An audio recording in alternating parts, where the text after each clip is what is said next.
না কই এবার বেঁচে খেয়ে নিচ্ছি।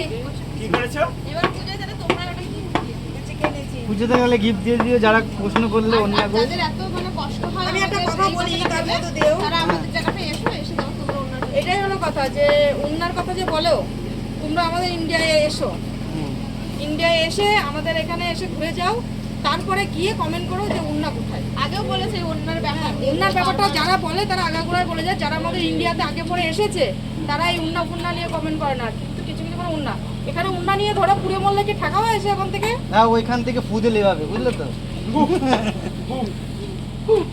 যাই হোক বন্ধুরা, যারা ভিন্ন গ্রহ থেকে না ভিন্ন দেশ থেকে দেখছো, আমাদের ইন্ডিয়ায় এসব পড়ে না এখন উন্না ফুন্না পরে সব না কেন পরে, দুই একটা চুড়িদারের সাথে হ্যাঁ, অবশ্যই পরে, হ্যাঁ পরে। অবশ্যই ভালো লাগে কিন্তু ব্যাপার কিছু কিছু ড্রেসের সাথে আর এখানে উনুনের ধারে এসে হয় না।